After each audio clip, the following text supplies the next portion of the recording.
नमस्कार, मेरा नाम आलोक है। आप लाइव स्ट्रीज देख रहे हैं। इन दिनों बिहार में जिस सबसे महत्वपूर्ण बात को लेकर चर्चा हो रही है, आज इस वीडियो में उसी की हम बात करेंगे। जाति आधारित गणना बिहार सरकार अपने खर्चे पर करा रही थी, लगभग काम पूरा हो चुका था, लेकिन कल ही आपने देखा पटना हाईकोर्ट ने उस पर अंतरिम रोक लगा दी। और अब रोक लगाए जाने के बाद अगली जो तारीख रखी गई है वो 3 जुलाई रखी गई है। लेकिन उससे पहले बिहार सरकार ने भी हाई कोर्ट से अर्जी लगाई है कि जल्द इस मामले की सुनवाई जो है वो की जाए। बिहार सरकार भी आज फिर हाई कोर्ट पहुंची है। हमारे साथ सीनियर जर्नलिस्ट ज्ञानेश्वर है। बहुत सारी बातें करेंगे इस वीडियो में। आज जेडीयू के राष्ट्रीय अध्यक्ष ललन सिंह ने भी इशारों में कहा कि वो लोग जो गाजियाबाद में हैं, गाजियाबाद के लोगों को बिहार के जाति आधारित गणना से क्या दिक्कत हो रही है, ये भी हम जानते हैं कि कई सारे लोगों को इससे काफ़ी खुशी है जो कल रोक पटना हाई कोर्ट ने लगाई है। कई सारे लोगों से भी हमने बातचीत की है, आप भी लोगों से जुड़ रहे हैं, जानते हैं। तो कई सारे लोगों को इस पर खुशी हो रही है, कई वर्ग के लोगों को इस पर खुशी है, कई लोग उदास भी हैं। तो कौन है वो लोग, इस वीडियो में हम जानेंगे। देखिए आलोक, एक बात स्पष्ट कर दें, जिसे आप जातीय गणना कह रहे हैं बिहार सरकार की भाषा में, पटना हाईकोर्ट ने कह दिया वो जातीय गणना नहीं था, जातीय जनगणना ही आप कर रहे थे। यह सही है कि पटना हाईकोर्ट में बिहार सरकार ने फिर से अर्जी लगाई है। देखिए, एक बात में मेरी दिलचस्पी पिछले कई दिनों से थी, आखिर ये मुकदमा कौन लड़ रहा है। यूथ फॉर इक्वलिटी जो संगठन है, वो संगठन है किसका और इसके पीछे कौन लोग हैं। यदि यूथ फॉर इक्वलिटी की हम बात करें, हिंदी में कहें तो समानता के लिए युवा, ठीक है। कौन लोग हैं जो मुकुल रोहतगी जैसे वकील को हायर कर रहे हैं, जिनकी फीस 22 लाख रुपए 22 लाख रुपए है और केस को समझने के लिए 5.5 लाख रुपए। फिर पटना हाईकोर्ट में भी वकीलों की बड़ी फौज उतार दी जाती है। वे कौन लोग हैं जिनसे कल पटना हाईकोर्ट में नीतीश कुमार और तेजस्वी यादव की सरकार हार गई। देखिए, जब हमने पिछले 24 घंटे में रिसर्च किया तो कई चौंकाने वाली जानकारी आई। यूथ फॉर इक्वलिटी, जब हमने गूगल बाबा से पूछा तो इनकी एक वेबसाइट बताई गई, और उस वेबसाइट को जब हमने ओपन करने का प्रयास किया तो वो वेबसाइट खुला नहीं, मतलब वहाँ सब कुछ बंद पड़ा हुआ है, शिथिल है। फिर भी बड़ा सवाल, कौन लोग हैं। तो हमने गूगल बाबा से और पूछा तो देखिए, यूथ फॉर इक्वलिटी एक ऐसा संगठन है जो जाति आधारित आरक्षण के खिलाफ है।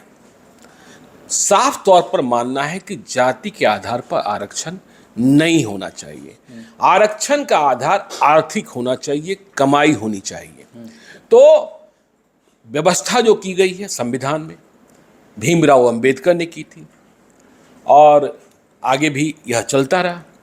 भीमराव अंबेडकर भारतीय संविधान के निर्माता, भारत के संविधान के निर्माता। उनके बारे में यदि एक बात आपको बताएं, जिन्होंने आरक्षण की व्यवस्था की, जिन्होंने चुनाव में भी आरक्षण की व्यवस्था की। पता नहीं इस चुनावी इतिहास को आप जानते हैं कि नहीं जानते हैं कि भीमराव अंबेडकर खुद चुनाव नहीं जीत पाए थे। 1952 में पहला चुनाव हुआ और वो चुनाव हार गए थे। और जानते हैं किससे हार गए थे? अपने ही प्राइवेट सेक्रेटरी से चुनाव हार गए थे लोकसभा का। मतलब भीमराव अंबेडकर को उनके ही प्राइवेट सेक्रेटरी ने चुनाव हरा दिया था। फिर 1954 में एक बाईपोल हुआ उपचुनाव, उसमें भी भीमराव अंबेडकर चुनाव हार गए, आगे तो वे जीवित ही नहीं रहे। तो देखिए, अंबेडकर की जो व्यवस्था, खैर आज भी वो जारी है। तो यूथ फॉर इक्वलिटी की बात कर रहे थे, जिससे नीतीश कुमार और तेजस्वी यादव हारे थे। तो हमने गूगल बाबा से जब पूछा तो विकिपीडिया से कुछ जानकारी मिलती है। जैसा हमने कहा कि यह संस्था जो है वह जातिगत आरक्षण के खिलाफ है। तो अप्रैल 2004 साल 2006 इसकी स्थापना की तारीख बताई जाती है। और इसे स्थापित करने वाले लोग कौन हैं? बताया यह जाता है कि इसकी स्थापना के पीछे AIIMS, all India institute of medical sciences Delhi, Indian institute of technology IIT, Jawaharlal Nehru university, Indian institute of management IIM के छात्र हैं। उन्होंने स्थापना, बड़ी बड़ी संस्थाओं में पढ़े, बड़ी संस्थाओं में। और देखिए, मैं जनवरी 2019 की एक खबर, स्क्रॉल एक बड़ी वेबसाइट है, उस पर जाता हूं तो यह पढ़ने को मिलता है कि 2019 में इनके सदस्यों की संख्या करीब 4 लाख थी। ठीक है ना। और इसके अध्यक्ष तब कोई कौशल कांत मिश्रा थे। तो देखिए, यह संस्था जो जातिगत आरक्षण के खिलाफ है, सबसे पहले चर्चा में कब आती है? चर्चा में तब आती है जब मनमोहन सिंह की सरकार ओबीसी के लिए, अदर बैकवर्ड क्लास के लिए 27% आरक्षण की व्यवस्था करती है। तो जाति के लिए आरक्षण की व्यवस्था हुई थी। तो ये संगठन यूथ फॉर इक्वलिटी एक्टिव हो जाता है, जुलूस करता है, धरना करता है, प्रदर्शन करता है, मुकदमा लड़ता है। और आगे देखिए, यह भी जानकारी मिलती है कि इसने चुनावों में भी हिस्सा लिया है। जवाहरलाल नेहरू यूनिवर्सिटी के छात्र संघ के चुनाव में, दिल्ली यूनिवर्सिटी छात्र संघ के चुनाव में, 2019 के कई चुनावों में इस संगठन ने हिस्सा लिया, पंचायत तक के चुनाव में। और झारखंड में कुछ जगहों पर पंचायतों में जीत भी दर्ज हुई। लोकल स्तर पर जो चुनाव होते हैं वहां दर्ज हुई। तो ये संगठन इस तरीके से, अब देखिए, इस संगठन के बारे में हम और गहराई में जाते हैं तो मालूम ये होता है कि जवाहरलाल नेहरू यूनिवर्सिटी के कैंपस के भीतर इस संगठन के रिश्ते अखिल भारतीय विद्यार्थी परिषद, जो भारतीय जनता पार्टी की छात्र इकाई है, उससे भी रहा है, एबीवीपी से। हाँ, ठीक है।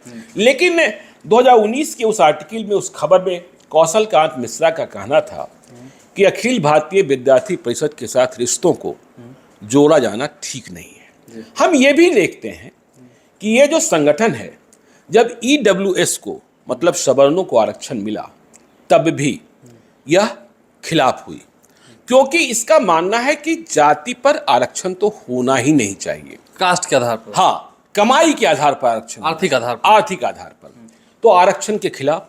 तो ये वो संस्था है जो लड़ रही है नीतीश कुमार से, तेजस्वी यादव की सरकार से, और जो इसके पदाधिकारी हैं उनके बारे में बहुत जानकारी नहीं मिलती है, जैसा हमने बताया। लेकिन देखिए, बड़े बड़े इंस्टीट्यूशंस के पढ़े हुए लोग हैं तो बड़ी जगह पर ही होंगे। हाँ, बड़ी जगह पर ही लोग होंगे, तो सोचने कोई गरीब तो होंगे नहीं, कोई गरीब होंगे नहीं। इसमें 22 लाख रुपए के इस बात को सोचना वो काफी छोटी है। हाँ, तो ठीक है। तो ऐसे लोगों से, और यह जो हमने कल कहा था कि अदृश्य शक्तियां हैं, परोक्ष शक्तियां हैं, वही अदृश्य शक्तियां हैं। हाँ, क्योंकि अब भी इनकी वेबसाइट खुलती नहीं है। देखिए, अब दूसरी एक बात और भी है, जैसे आपने कहा, और मैंने शुरू में इस बात की चर्चा की थी, आपने कहा कि अदृश्य शक्तियां ऐसी हैं, ये हैं, आपने खुलकर बताया जितनी जानकारी आपको मिली जी। अब चर्चा इस बात की हुई कि कुछ लोगों में, कुछ वर्ग के लोगों में खुशी है, सोशल मीडिया पर नहीं, हम उस पर आते हैं। देखिए, क्योंकि ये जो लड़ाई अभी चल रही है, या बिहार सरकार जो कसरत कर रही थी, इसमें कोई शक नहीं कि बिहार सरकार की कसरत के पीछे राजनीतिक फायदा निहित था। देखिए, आज लालू यादव ने भी कहा कि हम तो इसे कराएंगे, मतलब वे इसके पक्ष में खड़े हैं। और आगे 2024 का चुनाव है, लोकसभा का चुनाव है। हिंदू मुस्लिम ध्रुवीकरण का जवाब इस जातिगत गणना, जनगणना को माना जा रहा था, क्योंकि इस गणना की रिपोर्ट जब आती तो जातीय समूह जो हैं वो ज़्यादा मुखर होते और वे अपनी शक्ति का प्रदर्शन किसी गठबंधन के पक्ष में या फिर उसके खिलाफ गठबंधन के पक्ष में करते। अब देखिए, जो दूसरी बात आप कह रहे हैं कि कौन वर्ग, जो पटना हाईकोर्ट का कल अंतरिम फैसला आया जिसके आधार पर जातीय गणना रोक दी गई, जातीय जनगणना, कौन सा वर्ग खुश हुआ? तो देखिए, यदि आप सोशल मीडिया पर जाएंगे, ट्विटर पर जाएंगे, फेसबुक पर जाएंगे या अन्य प्लेटफॉर्म पर जाएंगे, तो हम यह महसूस कर रहे हैं साफ तौर पर कि भूमिहारों में इस फैसले से खुशी है, काफी खुशी है, काफी खुशी है। अब वे क्यों खुश हैं, वे क्यों नहीं जाति बताना चाहते थे, या क्यों अपनी गिनती नहीं कराना चाहते थे, यह वे बता पाएंगे। लेकिन मैंने कहा ना कि मैं पिछले 24 घंटे से रिसर्च कर रहा था। आशुतोष कुमार हैं, भूमिहार ब्राह्मण की राजनीति करते हैं, फ्रंट चलाते हैं, राष्ट्रीय जनजन पार्टी भी बना रखा है उन्होंने। देखिए, एक बात उन्होंने, जब जातीय जनगणना की बात हुई थी तो लाइव सिटीज में ही आकर कहा था कि जितने भूमिहार हैं उन्हें अपनी गिनती करानी चाहिए। लेकिन जब कल पटना हाईकोर्ट ने रोक दिया तो आशुतोष कुमार ने, राष्ट्रीय जनजन पार्टी वाले ने, यह कहा, यह खबर अखबारों में है, सोशल मीडिया में है, कि कोर्ट के फैसले से आम जन में यह विश्वास प्रगाढ़ होगा कि सरकार राजनीतिक हित को साधने के लिए गलत कर रही थी। तो भूमिहार ब्राह्मण फ्रंट वाले आशुतोष कुमार का मानना यह है। इसलिए यह रोक लगी है। और इसके आगे आशुतोष कुमार बोलते हैं कि देखिए, इस जनगणना का उद्देश्य बैकवर्ड फॉरवर्ड कराना था। बैकवर्ड फॉरवर्ड करने वाले लोगों की मंशा इसी बहाने जातियों के आधार पर राजनीतिक रोटियां सेकने की थी, जिसे कोर्ट ने रोक दिया है। यह रोक भी 1-2 दिन नहीं बल्कि पूरे 2 महीने की है। सरकार की नीतियां सही होती तो इस पर कानून पास कराया जाता, लेकिन ऐसा तो हुआ नहीं। अब आशुतोष कुमार के बारे में समझ लीजिए। कुछ महीने पहले उन्होंने बापू सभागार में एक समारोह किया था, जिसमें तेजस्वी यादव को भी बुलाया था, और अब वे जातिगत जनगणना का विरोध कर रहे हैं। देखिए, ट्विटर पर एक अकाउंट है, वॉइस ऑफ भूमियार ब्राह्मण, करीब 6000 उसके फॉलोवर हैं। वहां मैंने देखा कि कल ट्वीट किया गया, जैसे ही फैसला आया, बहुत बहुत बड़ी जीत है। देखिए, ये वॉइस ऑफ भूमियार ब्राह्मण का ट्वीट है। इन वर्गों में काफी खुशी है। बहुत बहुत बड़ी जीत है। इस जनगणना में भूमिहार समाज के साथ हो रहे छल के विरुद्ध टीम यूथ फॉर इक्वलिटी के साथ मिलकर, मतलब यूथ फॉर इक्वलिटी के साथ ये लोग भी मिले हुए थे, एक याचिका आशुतोष बिहार का जी भी दर्ज करवाए थे। अब विश्वास रखिए, यह जनगणना कभी नहीं हो पाएगा। भूमिहार समाज की तरफ से आशुतोष जी को आभार। ठीक है। अब देखिए, फेसबुक पर एक बहुत पॉपुलर भूमिहारों के बीच पेज है भूमंत्रा, भूमंत्र जिसे कहते हैं। उस पेज को हम देखते हैं तो उस पेज पर सबसे पहले कल पोस्ट किया गया, जो पटना हाईकोर्ट के आदेश के आलोक में बिहार सरकार ने निर्देश जारी किया कि जातीय गणना रोक दी गई है। तो आदेश की प्रति लगाई गई, और फिर जो कमेंट्स आ रहे थे उसमें भूमंत्र को इस लड़ाई की जीत की बधाई मिल रही थी। और इसी पेज पर जो सबसे ऊपर, जिसे पिन पोस्ट कहते हैं, जो लगा हुआ है भूमंत्र के फेसबुक पेज पर, वह जनवरी 19 का है, और इसे किसी प्रकाश ओम ने पोस्ट किया था, जिसमें लिखा था, देखिए जनवरी की बात है, लड़ाई तो तभी शुरू हो गई थी। बिहार सरकार के जातीय जनगणना के खिलाफ भूमंत्र लीगल सेल की PIL की सुनवाई कल है। तभी इन्होंने PIL दायर कर दिया था। यह लड़ाई बिहार को पुनः जातीय संघर्ष से बचाकर बिहार को विकास के रास्ते पर खड़ा करवाना है।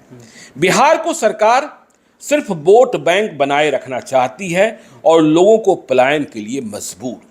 यह सारी कवायद गरीबों के उत्थान नहीं बल्कि 2025 की चुनाव में जातीय संघर्ष फिर से जगाकर वोट लेना है। तो भूमिहार समाज के जो पेजेस हैं, सोशल मीडिया पर जो एक्टिविटी है, उससे यह स्पष्ट हो रहा है कि ये वर्ग, ये जाति जो है, पटना हाईकोर्ट के फैसले से खुश है। अब देखिए, बिहार सरकार फिर से पटना हाईकोर्ट पहुंची है। लेकिन इसका रिएक्शन भी होगा। नहीं, रिएक्शन तो होगा ही, क्योंकि देखिए JDU और RJD बिल्कुल जातीय गणना के पक्ष में। बीजेपी भी खुलकर विरोध नहीं कर पाती है। तो आगे आने वाला चुनाव लोकसभा 2024, वह इसको कनेक्ट करेगा, इसके प्रभाव को दिखेगा, यह बात तय है। ये बात तय है, और आगे देखना ये होगा कि जातीय आधारित गणना जो रोक दी गई है, अंतरिम रोक है हाईकोर्ट की ओर से। अब इस मामले में फिर से हाईकोर्ट तो पहुंची है बिहार सरकार कि इस पर जल्द सुनवाई की जाए, इस पर जल्द जो फैसला है कोर्ट का, मतलब स्टे को हटाने के लिए बातें की गई हैं। जी बिल्कुल। लेकिन फिलहाल नीतीश कुमार अभी चुप दिख रहे हैं, कुछ नहीं बोल रहे। नीतीश कुमार चुप रहेंगे। नीतीश कुमार तो जानते हैं कि अपने हिसाब से वक्तव्य जारी करते हैं, देखना ये होगा कि नीतीश कुमार कब बोलते हैं इस मामले पर, क्योंकि पूरा अध्ययन वो भी कर रहे होंगे। हालांकि देखना ये है, जातीय आधारित गणना जो बिहार में रुक गई है, इससे कुछ वर्गों में खुशी तो है, लेकिन उसका रिएक्शन भी जो कुछ वर्गों के द्वारा दिखेगा आने वाले समय में, दिखेगा तो लाजमी है, चाहे वोट में दिखे, जो दिखेगा हम बताएंगे। लाइव सीरीज के साथ बने रहें, हमारे चैनल को सब्सक्राइब कर लें, साथ साथ फेसबुक पेज भी लाइक करें। इसके अलावा ट्विटर हैंडल पर लाइव सीरीज को फॉलो करें। धन्यवाद।